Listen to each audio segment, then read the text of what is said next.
प्रवेश कर रहे हैं CNBC आवाज और इबेक्स कैश के शानदार स्टूडियो में। स्वागत है आपका इबेक्स कैश स्टूडियो में और आप देख रहे हैं आवाज़ अड्डा। मेरा नाम है नीरज वाजपेयी और इस वक्त की जो दुनिया भर की सबसे बड़ी चिंता है वो ओमाइक्रॉन की है। ये एक कोविड का, कोरोना वायरस का एक वेरिएंट है जो अफ्रीका से फैला और पूरी दुनिया में बहुत तेज़ी से फैल रहा है। ख़ास तौर पे यूरोपियन देशों में अगर आप देखें तो ब्रिटेन में, यूके में बहुत तेज़ी से फैल रहा है। एक एक दिन में हज़ारों केस आ रहे हैं। हालांकि वो कोविड के केसेस हैं, उसमें कितने ओमाइक्रॉन वेरिएंट के हैं ये कहना अभी मुश्किल है क्योंकि उसकी जीनोम सीक्वेंसिंग के बाद ये तय होता है। लेकिन नंबर ऑफ़ केसेस जिस तरह से बढ़ रहे हैं उससे ऐसा लगता है कि शायद ये नए वाले वेरिएंट के केस हो सकते हैं। सिमिलर सिचुएशन आपको यूएस में देखने को मिलेगी। वहाँ पे भी नंबर बहुत ज़्यादा तेज़ी से बढ़ रहे हैं और ये कहा जा रहा है कि ये जो ओमाइक्रॉन नाम का वेरिएंट है इसकी बढ़ने की, इसकी संक्रमित करने की रफ्तार बहुत ज़्यादा है। कुछ लोग 5 टाइम्स, कुछ लोग 6 टाइम्स, इवन हांगकांग की एक रिसर्च तो 70 टाइम्स फास्टर बता रही है। तो भारत में इसकी चिंता बढ़ने लगी है क्योंकि यहाँ के भी कुछ केसेस आए हैं। नंबर अभी बहुत बड़ा नहीं है लेकिन बढ़ने की रफ्तार बहुत तेज़ यहाँ पे है और पूरी दुनिया में अब इसकी चिंता दिखने लगी है। तो हमें किस तरीके से अपनी प्रिपेयर्डनेस रखनी है, क्या हम प्रिपेयर्ड हैं भी या नहीं है डेल्टा वेरिएंट के सबक के बाद, और क्या क्या सावधानियां रखनी चाहिए, क्या आपको जानना ज़रूरी है, आज पूरी इस ओमाइक्रॉन की कुंडली आपके सामने रखेंगे जिससे आप सतर्क रहें, समझ सकें और इससे बचाव के पूरे तरीके कर सकें। बातचीत करने के लिए हमारे साथ जो खास डॉक्टर्स का डॉक्टर पैनल है उससे आपका परिचय करा दें। हमारे साथ हैं डॉक्टर रजनीश कपूर जो मेदांता हॉस्पिटल के हैं, डॉक्टर स्वाति महेश्वरी हमारे साथ हैं, इंटरनल मेडिसिन की एक्सपर्ट हैं। इसके साथ ही हमारे साथ डॉक्टर सौमित्र रावत हैं जो कोविड टास्क फोर्स के सदस्य हैं, और डॉक्टर धीरज कौर हमारे साथ जुड़ेंगे अमेरिका से, उनसे भी बातचीत होगी। आप सबका बहुत बहुत स्वागत है। डॉक्टर कपूर, पूरी दुनिया में इस वक्त एक बड़ी चिंता इस नए वेरिएंट को लेके हो गई है। नंबर ऑफ केसेस अलग अलग जगहों पे बहुत तेज़ी से बढ़ते हुए दिख रहे हैं और भारत में भी इसके केसेस आने शुरू हो गए हैं। कुछ दिनों में अगर आप देखें तो बहुत तेज़ी से बढ़ते दिख रहे हैं। सबसे पहला बिल्कुल बेसिक सवाल, कितनी बड़ी चिंता बनने जा रही है या बन सकती है? बिल्कुल सही। आई थिंक ये मुद्दा है जो बहुत अच्छे से हमें एड्रेस करना चाहिए। अगर हम सतर्क रहेंगे तो ही बेस्ट पॉसिबल चांस होगा हम इसको बढ़ते हुए इन्फेक्शन को कंटेन कर पाएं।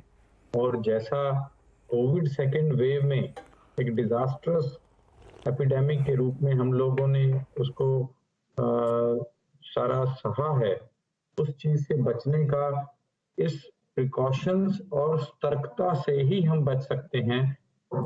ऐसा डिजास्टर दोबारा वेव ना आए उससे। तो ये हमें पता है डेटा के अनुसार दैट ओमाइक्रॉन वेरिएंट बहुत हाईली ट्रांसमिसिबल वेरिएंट है।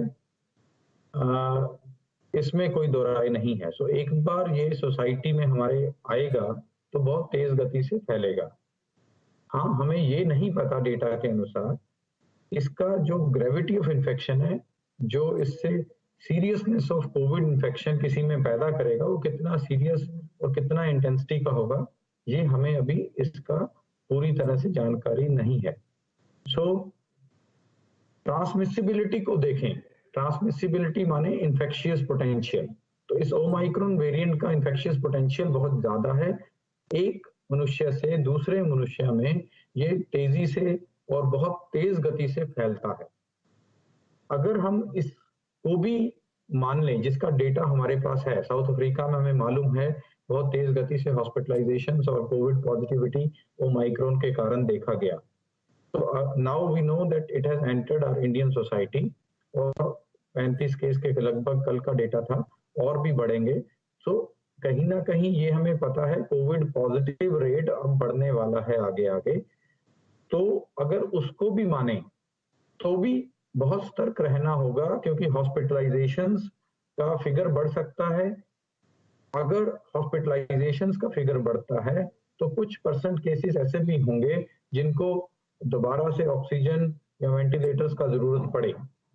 तो सिर्फ इस चीज को मान के हम ये सोचें ये बेनाइन है, ये बहुत ज्यादा प्रकोप से मार नहीं कर रहा है, उसको मान के हम कम चौकन्ना नहीं रह सकते, कैजुअल एटीट्यूड नहीं अपना सकते। हमें पूर्ण रूप से सतर्क रहना होगा, विजिलेंट रहना होगा कि हम इसको किसी भी तरीके से इसको कंटेन करें, इसको आगे इन्फेक्ट करने से रोकें। बहुत सारी चीजें हैं उसमें। सबसे पहला, जो लोग अभी बाहर से फ्लाई इन कर रहे हैं, इस पे डॉक्टर रजनीश उपायों पे थोड़ा सा थोड़ी देर में आते हैं। पहले एक बार समझ लें इसकी पूरी व्याख्या की है क्या। डॉक्टर सौमित्र, सरकार के स्तर पे डेफिनेटली चिंताएं हो रही होंगी, कुछ जानकारियां इकट्ठा की गई होंगी।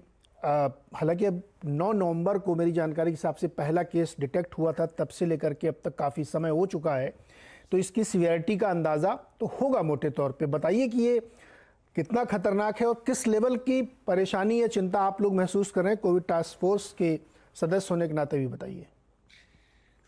इसमें नीरज जी, जो हमें देखना है कि इस वेरिएंट को WHO ने 3 दिन के बाद ही वेरिएंट ऑफ कंसर्न बना दिया था, और वेरिएंट ऑफ कंसर्न में 3-4 चीजें होती हैं जो जरूरी हैं सोचने के लिए।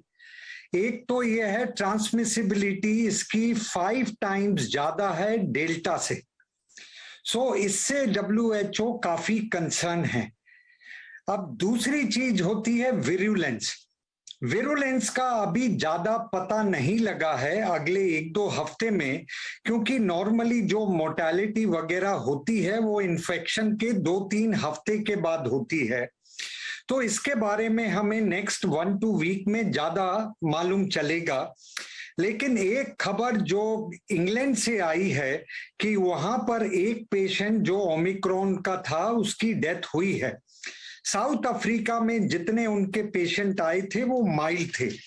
तो विरुलेंस के लिए अभी हमें 1-2 हफ्ते में मालूम चलेगा, लेकिन नंबर अगर बहुत ज्यादा बढ़ेंगे तो ये बहुत घातक रहेगा। तीसरी चीज, immune escape mechanism. Immune escape mechanism मतलब आपको अगर पहले वैक्सीन मिली है तो वेदर ये वैक्सीन काम कर रही हैं, इफेक्टिव उतनी ही है या उनकी एफिकेसी कम हुई है। तो ये सब चीजों पे हम लोगों का ध्यान है और उस पे रिसर्च भी चल रही है। और वैक्सीन है कि उसमें बूस्टर डोज भी है कि बूस्टर डोज स्टार्ट करना है, कब करना है, कौन सी वैक्सीन देना है, किस प्लेटफॉर्म की वैक्सीन देना है। तो अभी अगले 1-2 हफ्ते में हमें इसके बारे में ज्यादा जानकारी मिलेगी, लेकिन ये जरूरी है हमें पूरी तरह से सतर्क रहना है कि जो स्टार्टिंग में इसके बारे में बोला था कि बहुत माइल्ड है, फ्लू जैसा है और बहुत एसिम्प्टोमेटिक है, उसमें हमें जाना नहीं है। जो हम पहले से कोरोना के लिए जो हम कोविड एप्रोप्रिएट बिहेवियर ले रहे थे उसको अब ज्यादा सतर्कता से लेना है कि मास्क, घर से बाहर निकले मास्क नाक और मुंह कवर करे। आप जैसे ही बाहर जाते हैं कोई भी सरफेस टच करते हैं हाथ को वॉश करिए या सैनिटाइज करिए, 6 गज की दूरी रखनी है।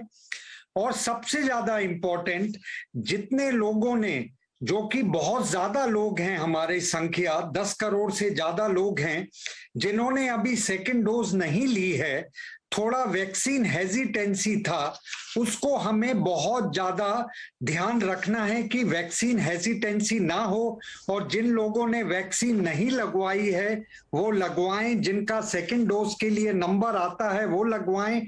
और जहां जहां हमें आइसोलेटेड केसेस मिल रहे हैं वहां पर एग्रेसिव सर्वेलेंस होना चाहिए, माइक्रो कंटेनमेंट जोन होना चाहिए, test, track, isolate, treat and contain. और जो और दूसरी बात, रावत साहब हाँ जी, एक बार ये भी असर्टन करना जरूरी है कि ये कितना